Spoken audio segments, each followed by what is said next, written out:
শুভ বিকাল বন্ধুরা, আজ হলো 18ই সেপ্টেম্বর বুধবার। আজকের কিছু বিশেষ বিশেষ খবর পাওয়ার জন্য সঙ্গে থাকবেন আমাদের এই বাংলা বিস্তার চ্যানেলের সঙ্গে। প্রথমে শুরু করছি মুখ্যমন্ত্রী ডক্টর হিমন্ত বিশ্ব শর্মার একটি গুরুত্বপূর্ণ মন্তব্যের সাথে। এখন থেকে ছাত্রছাত্রীরা চাকরি পরীক্ষা শেষ হওয়ার পরেই নিজেদের সঙ্গে নিয়ে যেতে পারবেন প্রশ্নপত্র। তিনি আগে বলেন যে পরীক্ষাটি শান্তিপূর্ণ সংগঠিত হওয়ায় অনেকে অনেক কিছু ত্রুটি বার করার চেষ্টা করছেন। আর আগে তিনি এটা বলেন যে বাইরের হওয়া প্রশ্নপত্রটি একজন শিক্ষক পরীক্ষা শেষ হওয়ার পরেই ফটোকপি নিয়েছেন। পরীক্ষা শেষ হওয়ার পরে প্রশ্নপত্রটি কোনোই দাম থাকে না। এর জন্য আগামীতে যখনই চাকরি পরীক্ষা হবে তখন ছাত্রছাত্রীরা নিজেদের সাথেই প্রশ্নপত্রটি নিয়ে যেতে পারবেন। আর তিনি আগে এটাই বলেন যে কোনো অমাসিক পরীক্ষা হল থেকে লিক হয়নি। আজ থেকে শুরু হচ্ছে এনপিএস পাঠশালা প্রকল্পের কেন্দ্রের বড় ঘোষণা। আজ অর্থাৎ 18ই সেপ্টেম্বর থেকে সূচনা হচ্ছে এনপিএস পাঠশালা প্রকল্পের। চলতি বছরের বাজেট পেশ করার সময় অর্থমন্ত্রী নির্মলা সীতারমন এই প্রকল্পের কথা উল্লেখ করেন। এই প্রকল্পে নাবালক সন্তানদের হয়ে তাদের মা বাবা নিয়মিত এনপিএস প্রকল্পটিতে আমানত বঞ্চিত করে রাখতে পারবেন। সন্তান বালক হয়ে যাওয়ার পর এনপিএস বদলে যাবে বলে কেন্দ্রের তরফে জানানো হয়েছে। কম বয়সী ছেলেমেয়েদের কথা চিন্তা করে এই প্রকল্পের শুরুয়াত করা হয়েছে। পঞ্চায়েতের ডিলিমিটেশনের খসড়া তালিকা প্রকাশের পর হুলস্থুল। বেশ কিছু নতুন পরিবর্তন।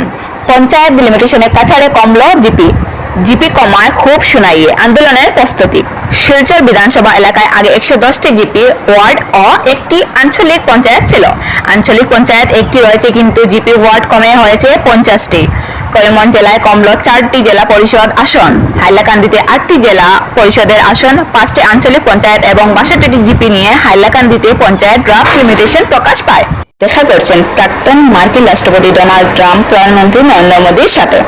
প্রাক্তন মার্কিন রাষ্ট্রপতি ডোনাল্ড ট্রাম্প মঙ্গলবার বলেছেন যে তিনি আগামী সপ্তাহে মার্কিন সফরের সময় প্রধানমন্ত্রী নরেন্দ্র মোদীর সাথে দেখা করবেন। প্রধানমন্ত্রী মোদী একজন অসাধারণ মানুষ বলেছেন ট্রাম্প। একই সাথে ভারতকে বাণিজ্য সম্পর্কে খুব বড় অপব্যবহারকারী বলে অভিহিত করেছেন। দিল্লিতে নতুন মুখ্যমন্ত্রী আদেশি মার্লেনা। বর্তমানে দিল্লি ক্ষমতাধীন আম আদমি পার্টি এই কথাটি উল্লেখ করেছে যে বর্তমান মুখ্যমন্ত্রী অরবিন্দ কেজরিওয়ালের পদত্যাগের পর নতুন মুখ্যমন্ত্রী হিসেবে শপথ নেবেন আতিশি। মঙ্গলবার নয়াদিল্লিতে তার দলের বিধায়কদের সাথে বৈঠকের সময় এপিপি প্রধান কেজরিওয়াল এই ঘোষণা করেছেন। আম আদমি পার্টির একটি বিবৃতিতে বলা হয়েছে, সিএম অরবিন্দ কেজরিওয়ালের দৃষ্টিভঙ্গি এবং জাতীয় রাজধানীর ভবিষ্যৎ উভয়ের ওজন বহন করে আসন্ন নির্বাচন পর্যন্ত দিল্লির নেতৃত্ব নেওয়ার জন্য আতিশি পদক্ষেপ নিয়েছেন। ইরানের মন্ত্রী মন্তব্যে কঠোর নিন্দা ভারতে। ভারত দক্ষিণ এশিয়া দেশটিতে মুসলমানদের প্রতি আচরণের বিষয়ে ইরানের নেতা আলী খামিনির করা মন্তব্যের নিন্দা করেছে ভারত।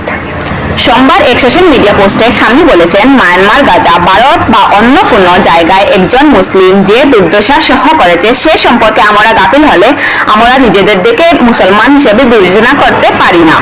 জবাবে ভারতের পররাষ্ট্র মন্ত্রক বলেছে যে তারা এই মন্তব্যের কঠোর নিন্দা করেছে। আজ হচ্ছে জম্মু এন্ড কাশ্মীরের বিধানসভা নির্বাচন। প্রথম দফা 24টি বিধানসভা কেন্দ্রে মোট 23,27,000-এরও বেশি ভোটদাতা। 1 কোটিকা পর্যন্ত মোট 41.1% মানুষ ভোট দিতে সক্ষম হয়েছে। সঙ্গে থাকার জন্য আপনাদেরকে জানাই অনেক অনেক ধন্যবাদ।